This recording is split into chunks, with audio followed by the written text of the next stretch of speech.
here we have one rabbit. My game dealer has been able to take that and skin it for me. It's just ready for me to butcher up and cook with today. Today we're going to be using some Punk IPA and we're going to make a punk rabbit stew. First thing is take the back legs and we're just going to break them by hand and it's away. Twist, it's away. Front legs we'll just pull off as well. Rabbit's a sort of underused meat. I mean, this whole rabbit, I think it cost me £2 today. Generally on farms and things they're considered a problem and all that, so they are sort of classed as a pest and they are getting shot on a daily basis. They're not subject to sort of very strict game rules and things like that, so you can get these like that from your butcher at a very, very reasonable price. So there we have it. 1, 2, 3, 4. 4 legs, as simple as that. A lot of folk would be off-put by using a whole rabbit.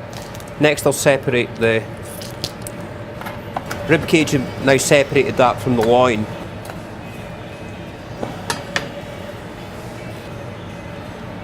What we'll do is we'll take the rib cage and we're going to add that into here. That will be used for flavouring our stock. There's sort of 2 options at this point I do in the restaurant. One is to remove this whole fillet that runs along here and pan fry that. You can see there's 2 there. There's one fillet on this side, there's one on that side, and I pan fry that to order with the different components of the rabbit as a starter in the restaurant.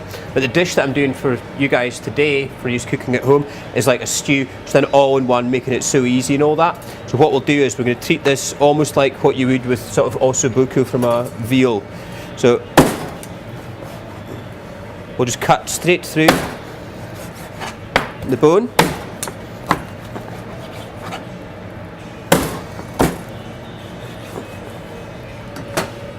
There we have it. So here we've got 2 lovely plump pieces of fillet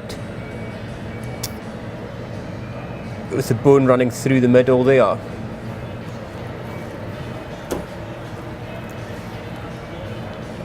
Two nice and plump back legs and 2 front legs.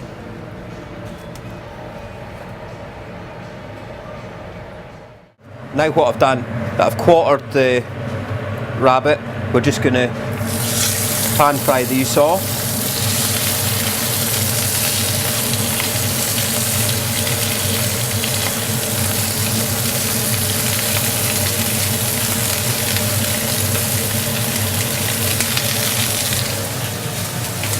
Got a nice seasoning, don't be shy on the salt.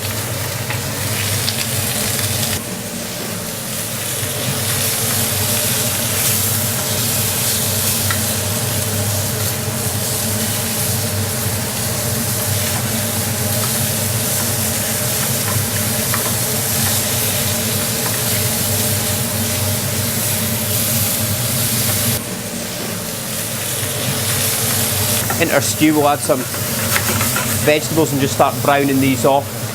Browning the veg into there's adding the vegetable flavour and all that.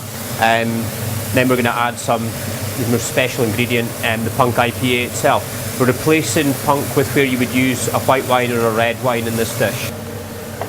Because this is like a rabbit stew, it's quite a sort of traditional sort of rustic French dish. You don't have to worry about how finely chopped or cleanly chopped everything is.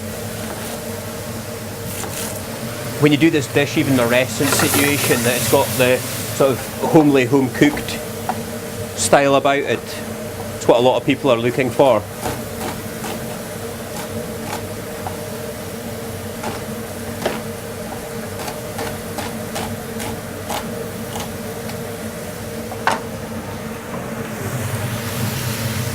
Okay, so we've got our rabbit in there, we've got our carrots, celery, onions and garlic, and we're going to add some tomato and some Brewdog Punk IPA. I've got 1 rabbit here, I'm going to add about 1/4 pint.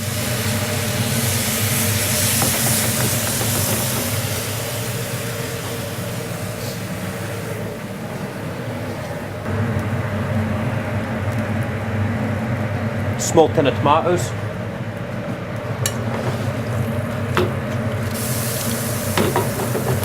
So we're going to mix that all around, and then we'll place this into a baking tray and cook this at 180 degrees for 3 hours. After 3 hours, here's our rabbit. It's beautifully tender. The meat just breaks away from the bone. We'll serve it with the bone. There's enough here for 2 portions. I'll just put it in one plate. Saves on the washing up, and it's nice to share sort of continental edge to things. These here are small ossobuco pieces that, well, in the ossobuco sort of style. You can see the bone's in the middle, the meat's on the outside, but the meat will just break away into like small nuggets as you eat your way through. We've got this wonderful, deep, rich tomato punk vegetable sauce. You could add some beans or some new potatoes or something, but I just find the way that that's there. It's super healthy, it's super lean, it's all good for you basically.